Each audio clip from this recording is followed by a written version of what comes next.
Last night I went to see Obsession again. Spoilers ahead, I want to deep dive into the film. After watching some reviews on Obsession, some interviews with Curry Barker and some of the cast, confirming some of the views that I thought. Obsession's not only a film where Nicky is obsessed with Bear, Bear is obsessed with Nicky, to the point he knows Nicky's love is not real for him, but he will continue to pretend like it is, just to suit his needs and feelings. This is the real horror of the film. The fact that Bear is the codependent one, he is the obsessed one. At the start of the film, he wants to declare his love to Nicky and he doesn't know how to do it. Nicky actually says to him, "Do you have feelings for me, Bear?" This was his chance to tell her exactly how he feels, and he didn't go ahead with it. Although the wish was very innocent, once he realised what the wish was doing, he was initially freaked out at the start. Then he liked the fact that he had Nicky at any cost. He then knew that this was because of the wish. He continued this relationship. This shows the real selfishness of Bear. The fact that he knows that she's not in control of her autonomy, he still thinks he has the right to that. There's some very disturbing scenes, not only because Nicky is acting like a psycho obsessed, but because it's not actually her. There's moments where she snaps in and out of consciousness, and Bear knows that this is not the real her.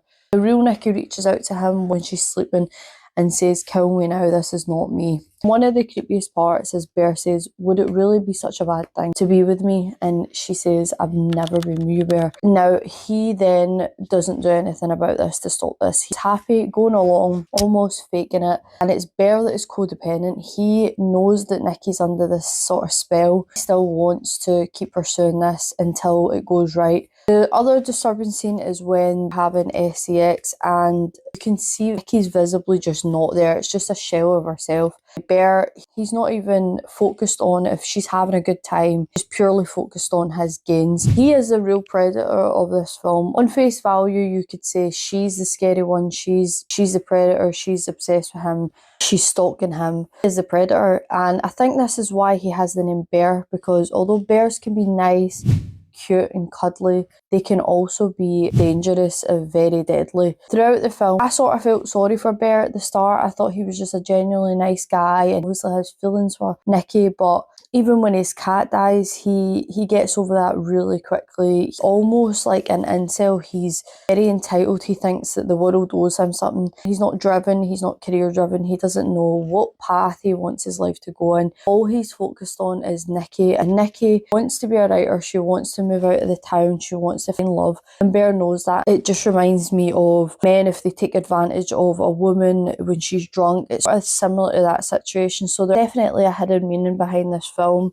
The real horror is underlying, which I love psychologically. At the end, you realise that Nicky will get the blame for everything. Even Bear taking his own life, sort of selfish, she can't face it. And then at the end, he actually tries to go back on that and realise he wants to live. Everything Bear does in this is very selfish, very self-centred, and it's at the expense of his friend, who actually never done anything wrong to him. She was a good friend to him. She trusted him. She confided in him. She really loved him as a friend. But because his needs were more, he took advantage of the situation. I also like the dynamic of his friend was sleeping with Nicky and gave Bear bad advice, which is very typical with men. They fight over the same female and they enjoy like the other one failing or struggling. It's a very egocentric, and this shows the toxic masculinity as well. I like that. I also loved the horror aspects. I've watched interviews where Indy Navari said that she watched Hereditary. They took a lot of inspiration from that. I can see that. That was very dark, very twisted. Some of the shots were similar. Also, I noticed this the first time I went to watch it, and it's been confirmed in an interview where she's in the restaurant and she's saying, "No, no, no, no, no." That was from Get Out. Also shows she's not in control of her own autonomy and she's coming in and out, almost like something else is taking over her. All these kind of Easter eggs and appreciation for horror in the film. This is why, to me, this has been the greatest horror I've seen in a long, long time. Probably up there with one of the best horrors, because it has a darker meaning. It has a more psychological twist to it. Let me know what you guys think. Leave your thoughts in the comments and follow for more.